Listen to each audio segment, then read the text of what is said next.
Hi, beautiful human. I'm Yeah, Zach. let's That's Dan. dive in. Ashton Irwin is here. Yo! But this, Yeah! Round of applause.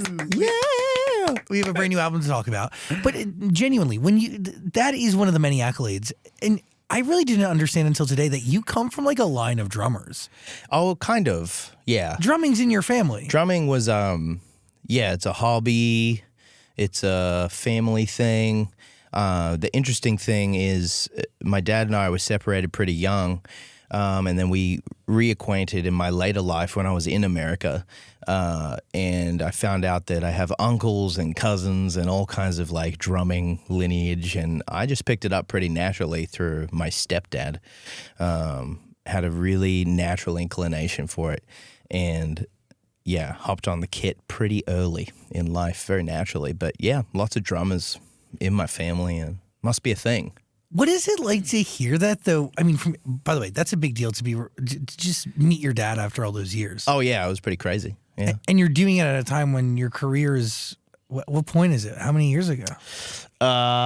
when was that? It was a while ago now. Maybe third album. Wow. Yeah, third album of the band, I think. Yeah. It was very chill. It was like just felt ready to do it and went and said hello. But that takes a lot of strength, dude. Yeah, but I was really independent by then. I was like, didn't really need anything from anybody. So I just felt like in terms of its cathartic nature, I thought it might be nice to put a face to the guy I'm created by. You know what I'm saying? Yeah, of course. And then to find out that this is a part of some some drumming prophecy. Crazy. Yeah, it was cool. It was cool, like, you know. But this is part of like a songwriter journey. You really want to know yourself, know where you're from, and know where your roots are connected to, and that kind of thing. So I mean, come on, blood on the drums. Yeah, exactly. Quite literally in the name, but in so many different ways. Totally. Layers to the name. That was intentional for sure. Do you lead every song with drums, or what is your process? Are you really leading with lyrics? It's funny, in my era of recording artists, which is now, it's always like, whoa, you can actually play. And it's like, yeah, I would hope so. Like, this is other people aren't playing. What's going on in the studio? So it's always a big part of my relationship with a producer, whether they're familiar with, you know, making actual drum recordings for real, or doing it on a keyboard. So that's really a huge part of my process, is natural recording and playing drums for real, and starting tracks from drums just alone, or it's like making beats as you would in hip hop, but you're doing it using a kit, caveman style. Yeah. So is that how every session starts, or does it start with a story you want to tell? I start with titles with songwriting. So really I'm kind of a seasonal songwriter, so I'll just wait and I'll gather titles and I'll just write them in my notes or something like that, and keep a bank of interesting combinations of words that I think sound cool and timely. Timely in the sense that, you know, it creates a lure for the current times we're living in, you know, because pop is creating soundtrack for life today, you know. So it's like just waiting for those really nice word combinations. So that's usually how I start. But you could tell me a phrase of words and I'll hear a beat naturally to that. It just will have an attitude to it, which I'll be able to speak in other musical languages like drumming or guitars or whatever the hell. Is like drumming or music your most efficient language? Your most fluent drumming language? is my most efficient language. English is about eighth down the line. Yeah, you know, for comedic sake. But, you know, yeah, drumming, and that's music. All of the instruments are languages, really. So that's really interesting. In a nerdy way, yeah. Yeah, like you find the rhythm and the attitude of the title that you've just written down. Yeah. It'll, my subconscious will like spit out a rhythm and a chord progression, and then kind of hear the syllables and the words I'm chasing, and that's really how the song seed begins, usually. But yeah, like She Looks So Perfect by Five Sauce started with the drums. Just do boo do boo gabba do do do boo boo gabba boo boo do boo gabba do do. And yeah, you're in the studio, bobbing your head. You're like, yeah. And then, But where do you enter to get that? Like where do you know? I think it came from not having an MP3 player as a kid till very late. Like I entered the music world when the first iPhone came out. So, which is sounding crazy No, right dude. now. I mean, I've been doing this 18 years. Yeah, and It makes me sick. So, I couldn't afford like the nice big iPod Classic, the big chunky one that's really nice. The one that nice had movies or the one before that? No, the click. You just the said clicky one. Yeah, the that's clicky one with the circle thing. So my first MP3 player could hold 15 songs. So I didn't get one of those until I was like 8 years into drumming. So before that, you put the lawn mowing headphones on in the garage and I'm on the drums and you have to just imagine a song to play along to. So I think that's where the technique of songwriting came from, writing Really? from the drums, because you're just imagining a song and then playing real time. So do you understand what state you go into to achieve that? Yeah, Like, totally. Are you thinking about it consciously? Well, it definitely comes from a self-soothing place where it's like, damn, today's stressful, stuff sucks, stuff's awesome, either one. And just go in and play the way I feel. And that's just like, it's just really pure, just like abstract painting or something that has no goal or no destination. Just go in and go ham on the drums. I mean, that's where it began as a kid for me. And so you just imagine things if you can't play along to anything. And I think that's where what we're talking about comes from. Natural building blocks. And that's how you know you're a songwriter, I think, by being able to trace, a song in your head or feeling in your mind and have the tools to externalize it in the real world, So will you just write? Will you sit down and write, or will you always be writing while playing? I did a songwriting interview like a little while ago, and it was very like, well, you must be reading this, you must be reading that, you must be big into your literature, you must be big into books and all these kinds of things. And I like to read, but as a writer, I think the writing is the poetry is the last part of what I do, because I'm not always concerned about that. It more comes from a subconscious state of mind that's supposed to be more just spitted out and realer. It's not too doted over or put on a pedestal. It's just is what it is. Is there anything that's put on a pedestal during the creative process? Like anything that like you care the most about in terms of like perfection? It's probably my it's more about maintaining a good attitude about it, because you can't be expecting anything when it's being released. It's more just to release it because you have the willpower and the passion for it. But in terms of perfectionism, it's all in the sound and who you choose. Like, I could imagine the way a record would sound before I work with somebody, pretty much. Really? Say, for instance, you went to work with, a Max Martin or, Benny Blanco or Andrew Watt, or name a producer of today, Jason Evigan, anyone like that. You can imagine how their flavor will mix with what you do after you've made a certain amount of records. So, yeah, that's a cool part of the process now. Interesting. Yeah, And that only comes from doing it for so long? I think so. Yeah, But also think then so. being able to understand what this other producer does. Like you still have to listen to a decent amount of what they're doing. yeah. I think you have to be able to self A&R. Otherwise, someone ends up telling you what to sound like or what to do, because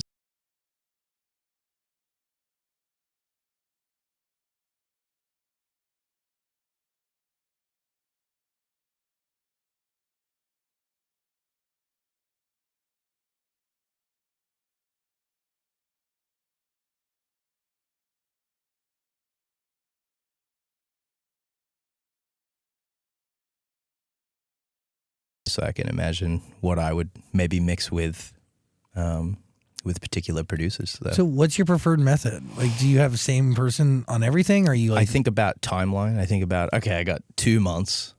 Who's amazing at making a record in 2 months? Because there's some guys who aren't. Their just way of thinking about music is, not like that.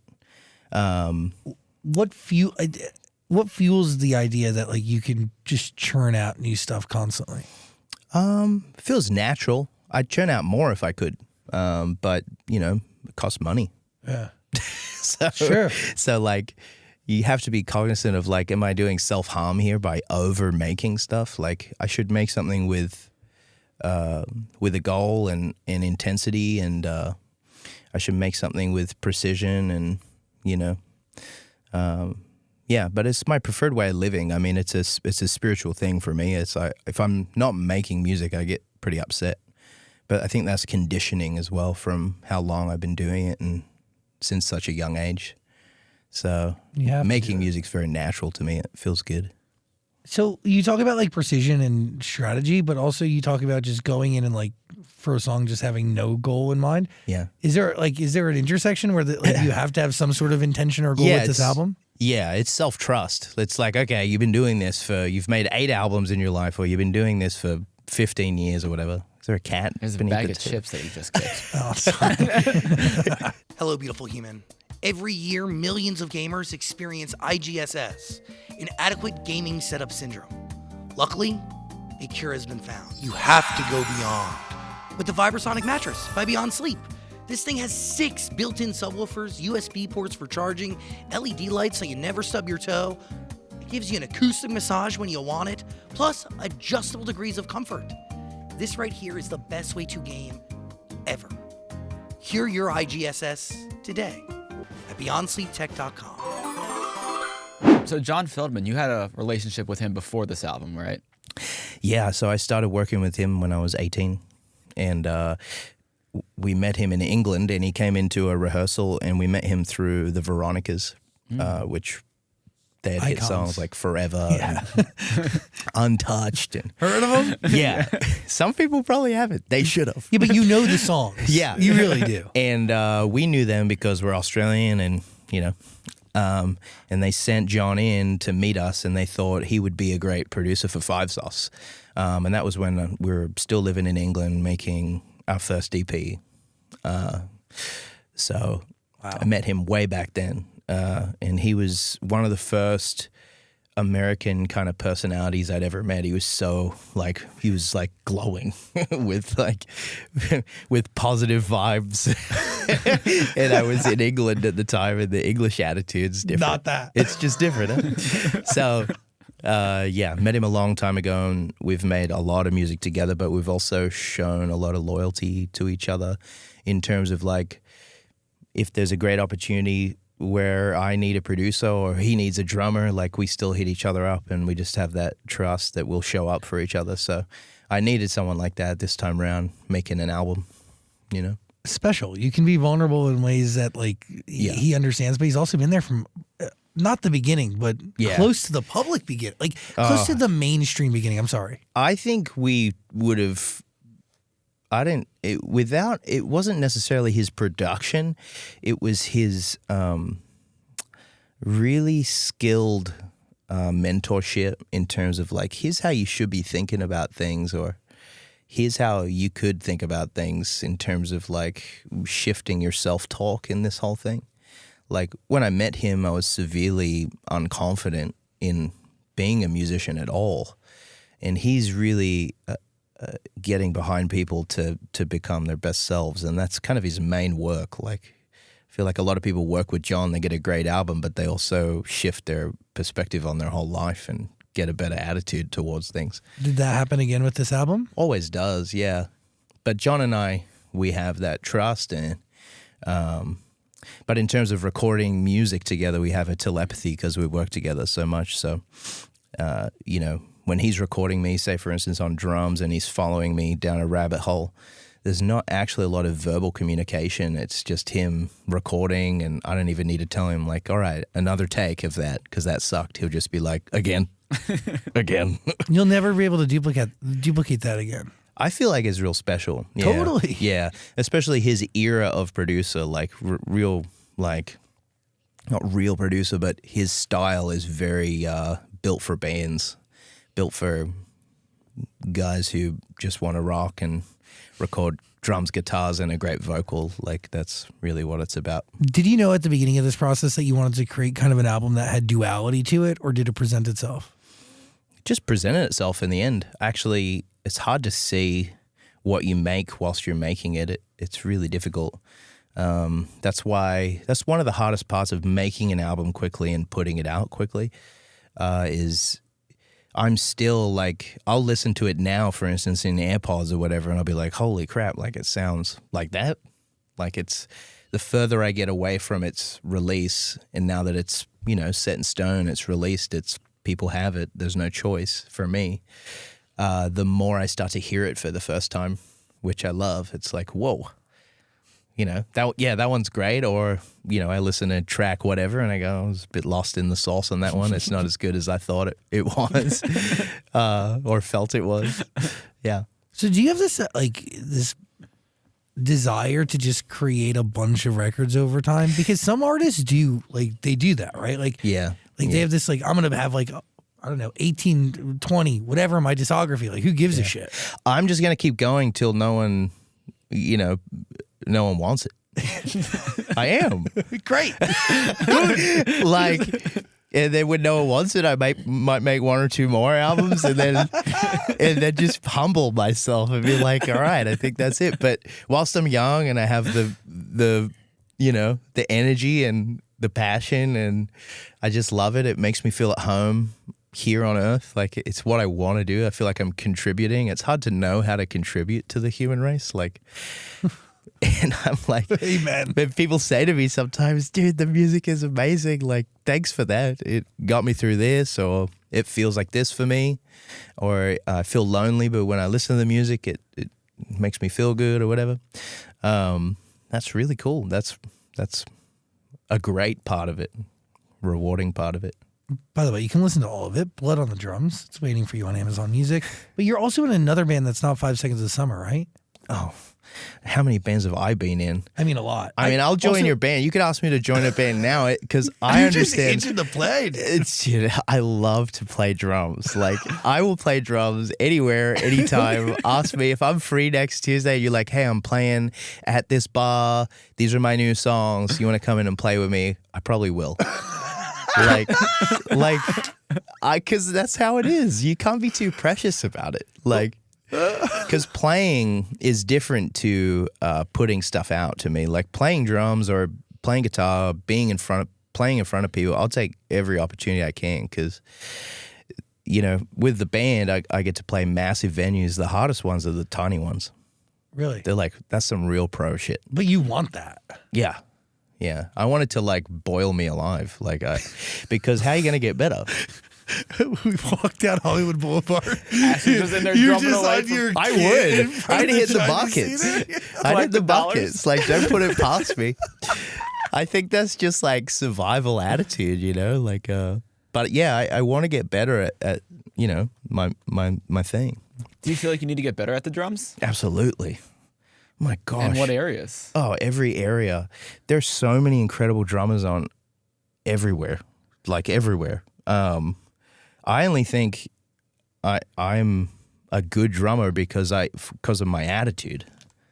I'll play with you, sure, let's play music. I'm not caught up about it, and I'd really like to serve a song, playing a song the best I can. The minute you start to perceive yourself and go, no, I'm a really good drummer, I would never play at that in that environment, or I'm too good for that, or it's really when you're starting to hide from excelling and getting better. So it's a pretty Zen craft. It's not, it's not just rock and roll. It has to be Zen, though. You have to enter a flow state. You don't have time to think. No, it's very, of the moment. If you're not present, you're overthinking. It's one of those instruments where you make a bunch of mistakes. So you have to fully just get in the zone. That's why I pull so many ridiculous faces and stuff when I'm playing drums, because I'm not thinking about how I look. Or You can't. No, I'm really not. But God, the faces I pull are embarrassing.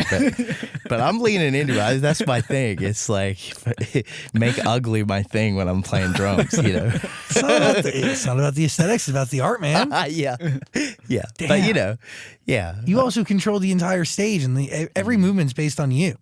Yeah, I mean, drummers are the traditional like band leaders. So you if you have a good drummer back in the day, you would be a great band. Like you would kick ass. Why is that not true today? I just don't think people prioritize stuff like that. That's like a real luxury to think, well, if we get the best drummer, we'll be the best live band. I think like it's more about survival now. I don't think people aren't being as precious about the musicianship because, say for instance now, I think a lot of major label artists will get asked the question, do you really need a drummer? Totally. Can we not just have playback? And they're not getting it. They're not understanding that why did the show with the epic drummer feel so good in comparison to this artist who has no musicians on stage, just playback. It's because that's like the drummer's emanating every bit of energy they've got to bring a great live show, but you're also feeling a show is a give and take of energy, and you need to read crowds. It's like crowd reading is a whole thing you learn how to do. Were you at a point with 5 Seconds of Summer where you could read the crowd and then pivot as you needed to? Totally. You need to be able to shift. Every crowd is different. But you can only do that with quality musicianship. I guess so, and just awareness of what you're trying to achieve and awareness of dynamic and all these like actual musical skill sets, Yeah. That's the best part about being a drummer is you really just control the room and the party and how it feels. So what's it like, let's say last week you walked on stage and you had a guitar and you were in front of a microphone, not behind the drums. Yeah. What's that feel like for you? Easy. Really? Oh, God. It's so good. I love it. Like getting up there with my acoustic guitar, singing, that's what I used to do. When I was a kid, from 14 years old, and this is how Luke and I met, I would just be playing acoustic guitar in like Italian restaurants locally, like anywhere I could play. Like I'd be in the corner with my bongo guitar and a vocal. And I used to do covers of like Foo Fighters. I'd be singing My Hero to people eating tortellini and stuff. It was like I wasn't reading the audience then. I was just brutalizing them with the music I knew. But You're like, I don't give a shit. You're gonna hear me sing. I didn't think about it at all. To me, but you need that again. Blind naivete and confidence. Oh, you need it. Yes, it's the only way you can succeed. Yeah, you can't think about how people are thinking about you. No. It's such a waste of time. Like, you just need to. I'm not numb to it. Like it does, knock at my psychological door when I'm in front of people. I'm like, oh, what are people thinking about this? But it was really cathartic. Last week I played a solo show and I was playing guitar and singing and stuff. And that's why I loved it so much, because I stopped caring about what people think about what I should be doing. I should be playing the drums in the band or whatever. Totally, I love that. But doing that for me and for the people that enjoy my solo music was huge. It was really freeing. Felt good. So you are not drumming at all.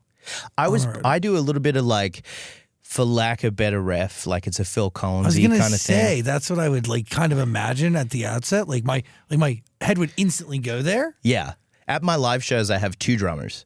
So and we do drum duels. That's crazy. Yeah, it's really fun. That's sick. Excuse me. So 2 drummers, they're kind of facing each other. I lead vocal whilst he's playing drums. I have a bassist and a guitarist. But then for parts of the songs, there'll be both of us ripping, and I'll sing and play drums, or I'll just play drums, and then I'll return to the lead vocal. Super fun. It's really, really awesome for me. It's like jungle gym, just doing everything I can at once. Yeah, with great musicians you have your back. Oh, it's so good. Yeah. That's fucking cool. Nah, but I loved it. Yeah. Did you learn anything in TAFE that you still use today? In what? TAFE? TAFE? You mean community college? Yeah, you went to TAFE. You took your music. Yeah, well, I failed. Over here. Yeah, by the way, community college and TAFE, very different. I just want to make that clear. Are they really? Yeah, you can learn anything in TAFE. Literally, they have classes for everything. It's like a Well, he didn't a learn free anything. He school, and just- sometimes the government will actually pay you to go. The government, will pay. I didn't pay $1 to go to TAFE. But you you studied music, right? I studied music. I went there for 4 years. I was trying to get I was studying for a bachelor in music. It was going to be cool. It's giving Kath. You gave it. But I just ended up doing actual gigs and things. That's how you learn. And I just didn't, I would get back in the classroom and it would be just like stuff that was distracting, actually. And they didn't teach anything about business etiquette within music. They didn't teach any financial stuff. They didn't teach even how to, upload your song or how to protect your business. Jeez, what were they actually teaching you? They were teaching us how to use a 8-track tape recording thing, and I was like, I don't. This is awesome.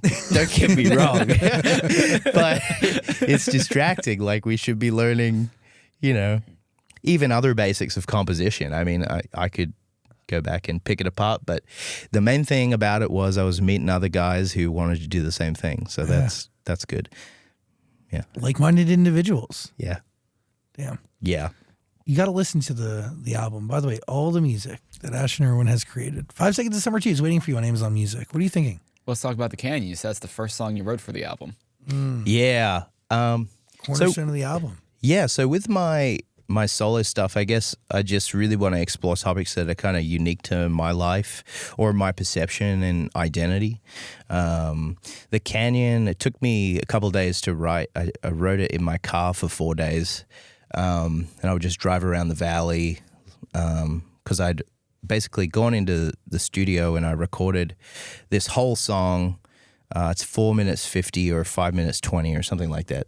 And I was obsessed with not using click tracks anymore or digital recording. I recorded it to tape in a flow state with my mate Matt. And I was like, let's really take it there. Let's see how experimental we can get with the contemporary mindset that we have naturally. So I recorded this piece of music, which is the Canyon beneath the lyrics. And then I took it for 4 days, and I heard Anthony Kiedis did this from the Red Hot Chili Peppers, and he just would get tapes or CDs of the demos that the Chili Peppers had made, like Flea, Chad, and Frusciante or whatever, and he would just listen to them over and over until the melody became apparent and came into view. And he would then go into the studio and lay it down.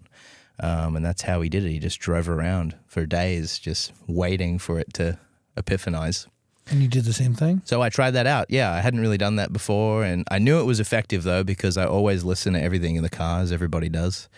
And it worked great. I was super happy with it, how it turned out.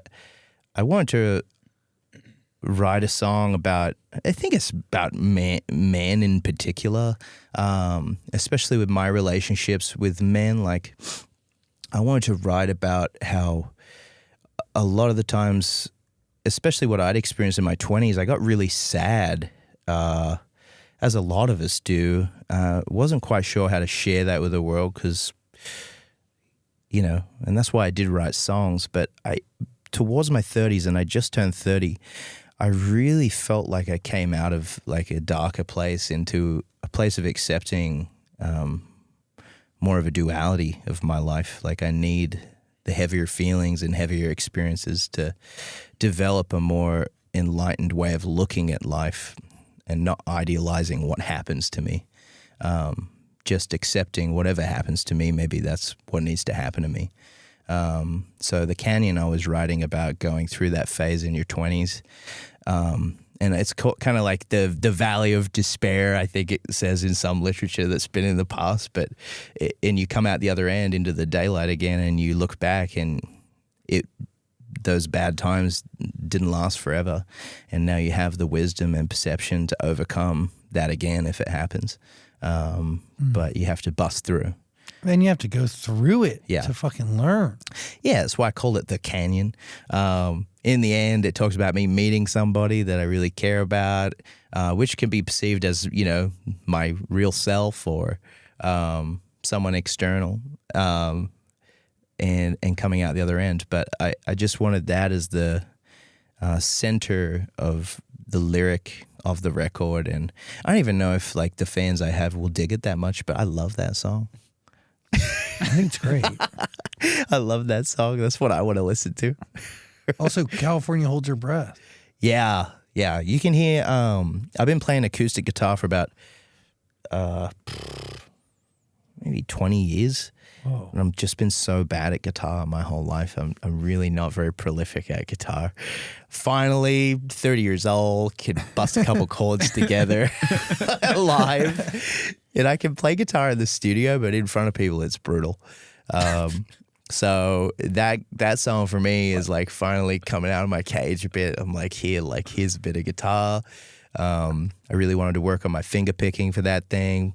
Blah, blah, blah. But that song, so John Feldmann is like a champion of AA, and Alcoholics Anonymous, like supports addicts and people that are addicted to shit they want to free themselves from. And he's a big mentor for people. So That's a really special thing to do. yeah, and he was sharing a story with me about a special person he had met, and sometimes they go missing for a few weeks at a time, and he said he would just hold his breath until he saw her again. She would just go missing, and he would pray and hope that she was going to be all right, and she'd come back to a meeting or something and try like continue surviving. So California Holds Her Breath was, California isn't her name, but we just use California because she came out here from another state and tried to make something of herself. So, yeah, that song is about that concept, and it's also about people that come to California to have better lives. From whether they're in oppressive households, if they're creatives in other states in America, or they're go into deeper concepts here. People are running from stuff. So that song is about that kind of thing. Do you enjoy writing from somebody else's shoes? Yeah, because I co-write. So not everything, but most things I write, it's like if I were just stuck in my big narcissist chair and it all had to be about me, then I don't think I'd ever write a good song. It's really about, hey, like, what do you got? What do you need to process? I'd be down to go on the ride with you. And a good co-writer isn't really worried if it's about them or you. It's a story we're sharing, and we're capturing that lightning in a bottle today.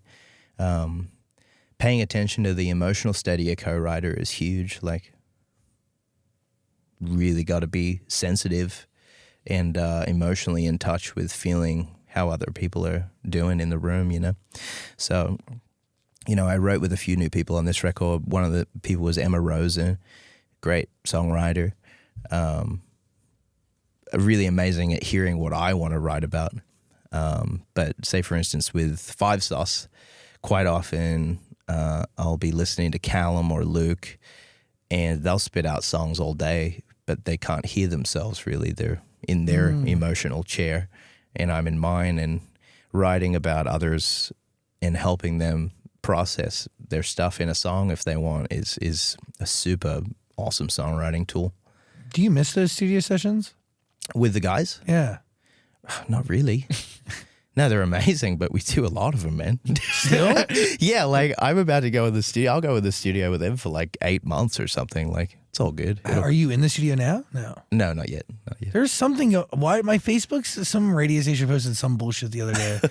It's because it's our 10-year 10-year anniversary of our first album.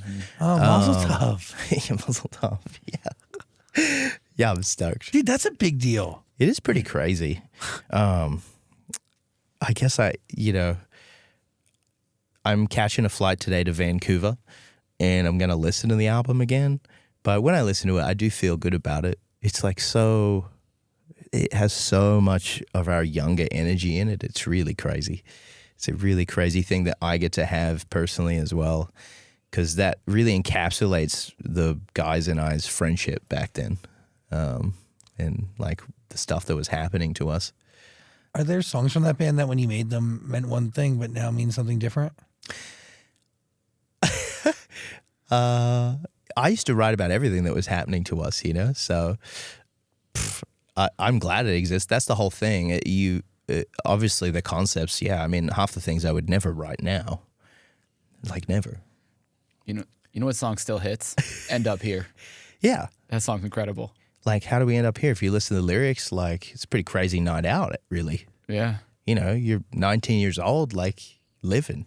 Mm-hmm. So listening back to my teen years or my early 20s in the band's first record is amazing. It's like a time capsule. It's a gift. Yeah. But then again, too, the co-writer thing, like we wrote with a bunch of different people. So you hear other people's influence. And now, actually, that's what I listen to and I go, oh, I didn't think I would really dig that now. I wouldn't be like, because back then, people are like, you know, we're a young band. We're signed to Capitol Records. People are like, oh, you guys are a 4-piece kind of pop rock band. You Blink-182. Why don't you sing about like stupid shit like that? And we'd be like, okay, I guess so. But we're kind of into Green Day. We like darker, you know, our Jet Black Heart kind of thing. Like we're into that. We're more emo, hard rock. So there was a sugary substance that came into our lyrics through like external influence for sure. Interesting. Yeah. Are you grateful for that? Absolutely. Yeah, because that's the thing. Like I think me and the guys have gone so far is because we're just accepting of like, we're not waiting for ideals. We're just like, whatever we need to do and whatever we need to do to perpetualize our music life, we'd be willing if it were right, you know? That's how we were thinking at the time. It is interesting that, like, I feel like you guys hold this thing very sacred, but also you have so much confidence and faith within each other that, like, Yeah. it could ebb and flow. Yeah, It's very rare. It is rare. But I think with me and the guys, it's like we're willing to see how much you can trust each other. Like, don't tell me, show me.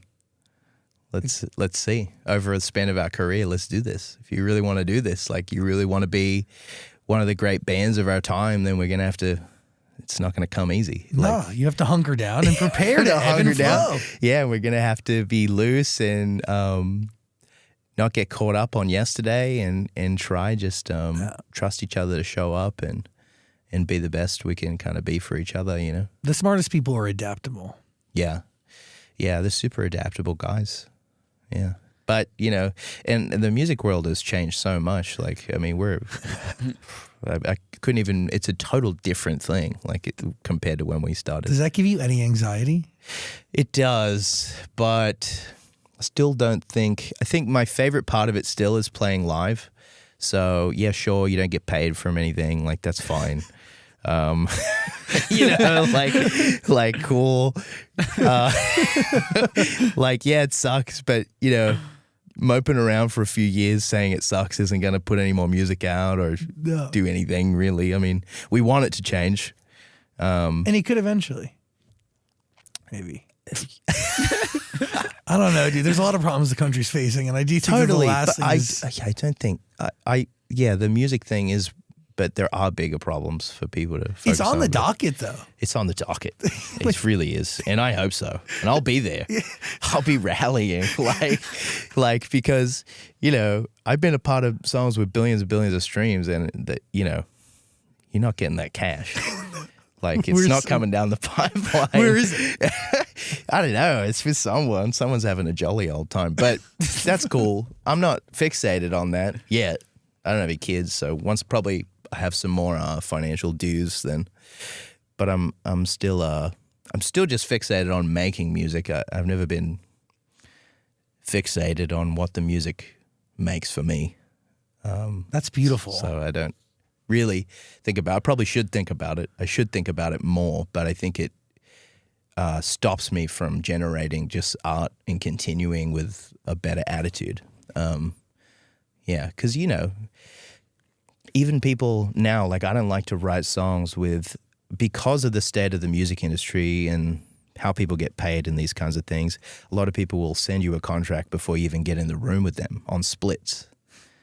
And it's like, we haven't even made anything yet. Yeah, you don't even know me. Like, can't we just make something and see if it's good first before we start discussing splits? Well, because the truth is, like, that looms over you. Yeah. And then you're in the room going, fuck it. Like, I only get 12% of this anyways. So why am I going to tell you, my deepest, darkest secrets to put in a pop banger if I'm feeling like 12%? I mean, it's not encouraging enough for me to show you my sadness. You know what I'm saying? No, it's so true. From a comedic perspective too, but like, yeah. Anyways, yeah, it's all messed up, but you got to continue on. Like, people need music, so hopefully one day we get thrown some kind of bone. Do you guys like own the masters or like? Hell no. No, yeah, somebody else does. No, right? no. I wish Publishing. that would be the best Christmas present ever. I mean, yeah, you'd be fat rich. Because then you sell it. It's the whole thing. I know. I don't think I can be one of those guys that sells, like, it's not just up to me. Like, I have to talk to Luke, Callum, and Michael, but selling our likeness to AI. Tempting. Not tempting. Not for me. Not for me. It would have to be extremely tempting. I've heard pitches. That pitch has been thrown my way. You sit down for 4 hours, and then they say I'm interviewing people when I'm dead. Oh, I'm worth more than 4 hours, man. Yeah. So are you. Yeah, thank you so much. There's more than 4 hours of me. No, but like it was like more of like you sit down 4 hours and then you do it like once a year or every few months and you update it and. Oh, okay. There's a system. So what? there. Hands off the wheel, just Wally style. That's where it gets really weird. Like, don't need to show up for your passion. You just. Oh yeah. Honestly, you're just listening back and going, "Good job, fake me." You ripped that. You come here and then you see a mannequin version of me. Yeah. In a digital head, and that's what's talking to you. Yeah, I feel weird about it. Yeah, but it will succeed, and that's cool. 'Cause It's gonna be the very best of appropriate. me. It's appropriate for some things, but as like more of a naturalist kind of guy, I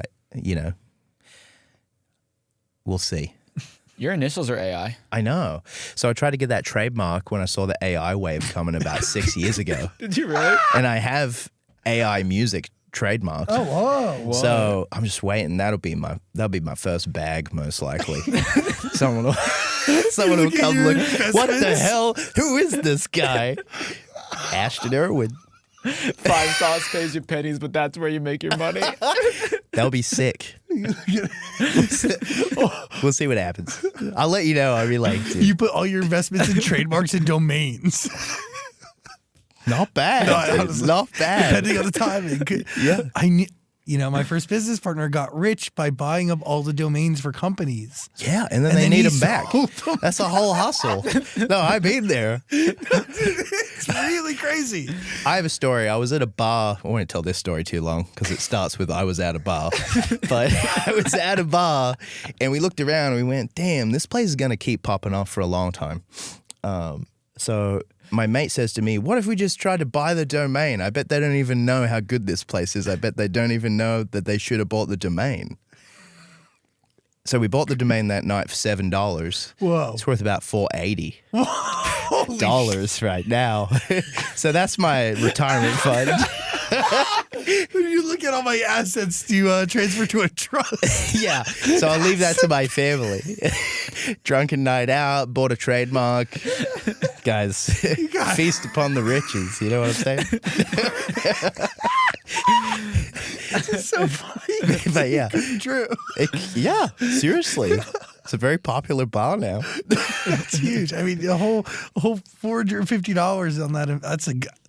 Yeah, but you just got to wait. It's like fishing, trademark fishing. Trademark. Anyways, we don't need to go on about that. So you love making music, but how often are you actually writing? Like, do you just get inspired all the time? What's your vibe? I go into lock-in mode. So I'm like, I'll think about the album. I'll conceptualize it for various months, kind of at the back end of tours when I'm tired of playing the music we have. And I'll just think, like, what kind of new songs would I like to make? I'll think about them. And as I told you before, I'll start banking titles, beats, references. But only once you start locking in.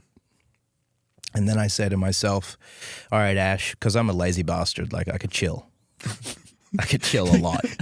I could over chill. You could do nothing. Like if AI Ash was out here doing stuff for me, I mean, it would be crazy. But You have no problem filling the time. I'd be fine. See, that's what I'm worried about. That's something we should be cautious of. Like, so I could be pretty lazy. So what I need to do, I tell myself, all right, Ash, from January to March, by the end of March, I'm going to need new songs. I need you to go hard. So I'll change my whole life. Alarm, 6 a.m., gym, studio. Go hard for a couple months until the album's done, until it's mixed. Videos are done. Then, I can chill again. But that's how I do it. Like, I just have to hyperfixate, hyperfocus. Does it take a couple weeks to kind of get into the rhythm? Yeah. Yeah. Ed Sheeran said a great thing. He goes, you turn the tap on, there's a bunch of dirty water that comes out first, but then once it starts flowing, the water's crystal clear. And same with the song concepts. Like, you start to write, it's a little bit, so-so. And then you start to spit out stuff that's a little more, prolific or whatever, and it's starting to make sense. And then that's where the wave of confidence comes in, and you catch wind and you go, oh, I can do this. I can write things that people might want to hear, I hope. So It's working. yeah, but I really need that period of focus. I can't just bet on I'm just going to write songs on a random Tuesday. But that's just how I work. Like, yeah. When did Wicked Habit come along? Because I think that's my favorite. It could be Glory Days, but I think it's... Oh, yeah. So you like the pop punk kind of stuff. Yeah. When I heard those, those are the two I went back to first after listening through. Yeah. John really wanted Wicked Habit to be my first single, and I think it's a banger. It is. But, I was just thinking about me. It is your project. It is a banger. I love that song. I tried to get... It's a little more like timely contemporary song, that one, Wicked Habit. It came along in the last 2 weeks of writing. I was writing with someone called Eva Arnby, and I think her dad's Youngblood's manager or something like that. I don't know how that happened, but we were there. We were writing a song, and it started out as a drum and bass song because drum and bass was huge again, and every pop songwriter is out there going, how do we do some like drum and bass? It's like, you're a folk pop artist. You probably don't need to do it, but which is, for me, I was like, fuck it, I'll try to do some drum and bass. Like, yeah, but eventually turned it into more of an emo pop song. But yeah, that one was cool. It was just experimenting with that kind of thing. And Glory Days is like my ode to the early days of Five Sauce. That's what I was getting from it. Yeah, I talk about like all the, I talk about side stage, watching our support band for 100 days in a row on tour. I talk about, we used to rent, a minivan in Hollywood, and we used to be like, Luke's mom would drive us around, and like, I talk about, all kinds of stuff in that song about like kind of, the good old days. But yeah. What made you want to write that? What were you just like sitting there reflecting on the early days of the band or the glory days of the band? So my friend Rachel West came in, and she was thinking like, that kind of has a pulse like the middle, like Jimmy Eat World, and which is a classic Five Sauce reference, like always. Everybody comes in, they're like, it's either Fountains of Wayne, Blink-182, Busted, Green Day, or, Jimmy Eat World. And I'm like, yes, we've thought about that before. Trust me. We know that's the zone. So, yeah. And it got me inspired, and I really wanted to start singing. I was thinking about, because I turned 30, so I was thinking about what kind of range and what kind of vocabulary do I want to start to build towards the early days of my career, and how do I want to vocally perform that? So Glory Days, I think, on the record, from my personal point of view, was like one of the best vocal moments I have. And I was really, really stoked by that song. I thought it was awesome. But yeah, again, an ode to early days with my band and that kind of thing. Yeah. You can hear it. Sonically, you can hear it. Yeah. Yeah. I mean, it's really crazy. It's just guitars, drums, and a keys hook with with John Feldmann and me just rocking out. Like, and that's really what a lot, with the boys, like that's really what a lot of it was. It was us just trying to find a really, amazing kind of rock heartbeat for a song and going for it. So yeah, I love that song, and I played it live the other night, and it went down so good. So I'm stoked. Wicked Habit, that is about addiction, right? Addiction, codependency. Yeah. Which, by the way, is an addiction. Oh, yeah. The amount of like people I've met in my life that, family or friends or anybody that are just in these really toxic relationship cycles, and I've been in them too. That could mess you up more than anything. Codependence Anonymous is very real. Yeah, very, very real. And I kind of talk about like, it's a classic song concept. I'm addicted to you, not in a good way. So it fluctuates between, good and bad in that. But yeah, the Wicked Habit thing is like it's a real one with that codependency thing. Did you throw song structure out the window and just kind of go with whatever you felt?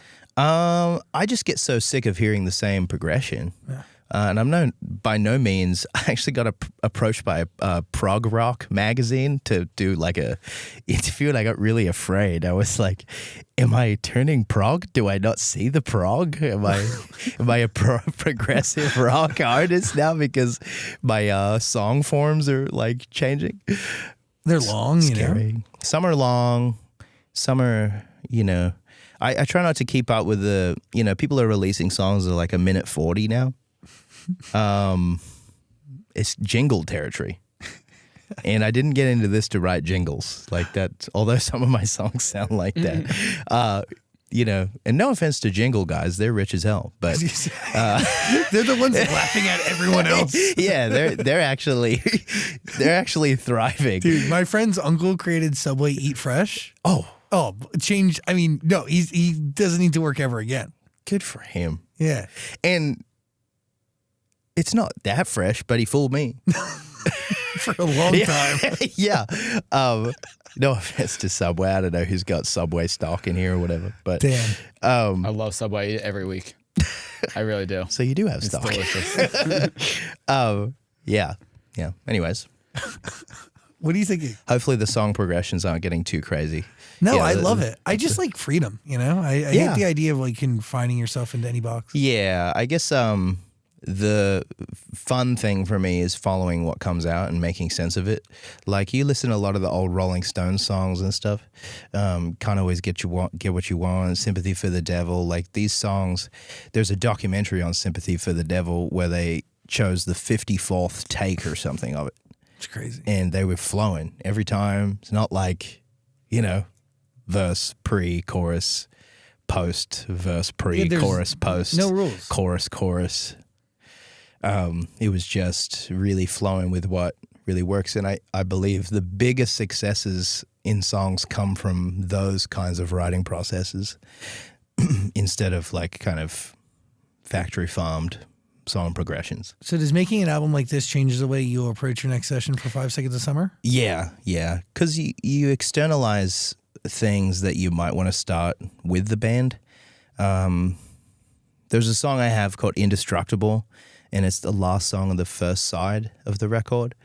And the way that song is recorded and mixed and the way the vocal comes across and stuff is like something I would think about trying to do for Five Sauce. It would come out different, but really I'm experimenting with seeds of sonics. And every single time you make an album, you get better at making music. Like you get better subjectively, but you become more fluid in what you're wanting to create, more accurate and more certain to probably hit that bullseye that you're going for. I'm excited for like what happens when you old you come back, because that's like you know, like that's it's a healthy hiatus in a way that like you can really go do your own thing and really refresh, restart, and come back pretty much a new person, but still have the right remnants of the you that was there before. Yeah, and you'd be surprised. Like we instantly get in a room, it doesn't take much reacquainting. Sorry, it just clicks in and we just start going again. But these solo records are really part of the band's discography too. Like no one's gonna really I don't know, they're important to our whole thing. Totally. Because we wanted to have a career in 20, 30 years. When I look back, we want to give future fans, once we've sold our likeness and the AI Ash is out there crushing promo. God, really? Hopefully we will have left behind pockets of substance where you can get to know each guy if you want, if you really dig the band and the music we made and our journey. Once it's diminished and we're gone, you can go back and explore some side quests and stuff, Well, explore Blood on the Drums. Link below. It's waiting for you on Amazon Music. What are you thinking? You were talking about this like a month ago. You posted about it, but can you explain how Youngblood changed your life? Yeah, dude. I could dive into that. So Youngblood, right? We have Sounds Good Feels Good, which is the band's second album, and it featured singles like She's Kinda Hot, that kind of stuff. And at the time, we were being devastatingly hard on ourselves. We had a really big first album, and the second album at the time, it only sold 2.5 million copies. So I was stoked. That's crazy. That's a lot of copies. People were saying to us we're like a commercial failure and all this kind of thing. And we're like, whatever, guys, like, you'll never stop us. But also imagine being told that today if that's what you sold, because back then, like, Oh, dude, you'd be mind blown. Yeah. You'd be like, wow. So, no offense to those people either. They're just trying to get shit going and, seen and heard. That's so crazy. But as a young person, that felt sad and crushing, and so I went back into the studio with a bit of a vengeance. 2017, I did everything I could. I was hell bent to write something that would solidify 5 Seconds of Summer's presence for a long time, and I believed back then that having a deep and meaningful breakout kind of hit song that wasn't She Looks So Perfect would allow us to survive and thrive as a band in a live environment for longer. Really, one of the band's main goals is surviving as a live artist. That's really why we wanted popular music, because you can't really sell any tickets without, everybody's mom knowing your song. It's true. As beautiful as our fan base is, we wanted people to know of us, and whilst we had a chance to deliver that. So Youngblood changed my life because I met people like Andrew Watt, who went on to be like producer of the year and got Grammys and all these kinds of things. And I met him in a bar randomly in Hollywood, and he just said to me, one day we're going to make songs together, man. And it was like 2 a.m. and I said, can't wait, dude. Like, let's do it. We ended up doing it, and we made Youngblood. And it was just a testament to like sticking around, not listening to what people were saying, just keep on my path, keep on the band's path, get out there and meet new people who can help you with your vision. And Youngblood changed my life for so many reasons. But during that 2017 period, I did everything I could to just write something that would allow us to exist longer. And you did. Yeah, we did that. And that's why it changed my life, because we gave everything we could to that album and that process and that song. And yeah, thank God. Timeless. Yeah. Yeah, I saw the other day, it's still like top 20 in Australia, just bumping it down there. It's crazy. It's so awesome. I love that country. It's really great. When's the last time you've been back? I go back once a year now.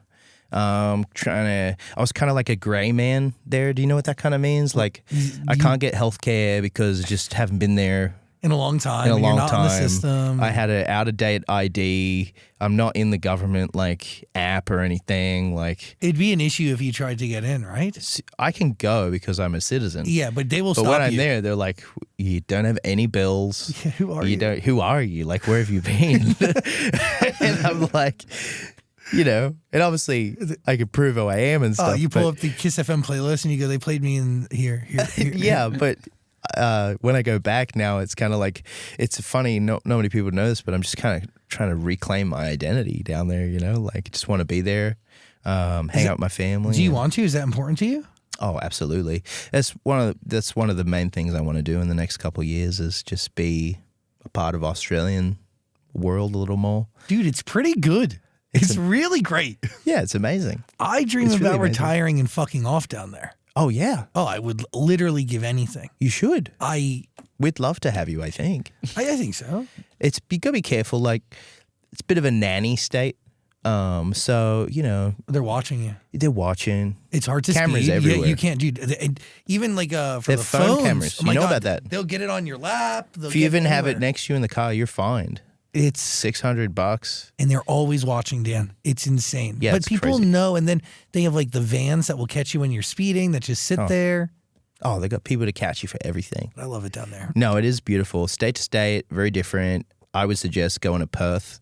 Perth is I've never our been. secret gem, gorgeous place. Becoming a super city, but not quite yet. What would you consider a super city down there? Not Adelaide, but like Melbourne and Melbourne, Sydney? not Sydney. That's not a super city anymore. I don't think so. Really, I don't think dude? so. I think Melbourne is our center attraction. I think it's multicultural. I think it is economically crazy. I think the jobs you can get into are so diverse. You could be in any field and probably succeed. But it's also extremely artistic. It's true. And the way the city's mapped out, I mean, it's the perfect place. It's so good. Apart from the weather, yeah, It is beautiful. it's beautiful. Hey, Yeah. thanks for hanging out today. Thanks for the chat. I feel like this was nice and casual. So thank you for having me. Literally any time. Yeah. It's always a pleasure. And it's cool that you're here alone. Yeah. I know, right? It's like, well done, guys. Blood on the Drums. It's waiting for you. It's all on Amazon Music. Check it out. Also, 5 Seconds of Summer Music down there too. And yeah, go. Listen. You good? Yeah, he's got a flight to catch. This guy. Oh, shit. Get out of here. Oh, yeah, peace. Ashton Irwin, everybody. Thank you.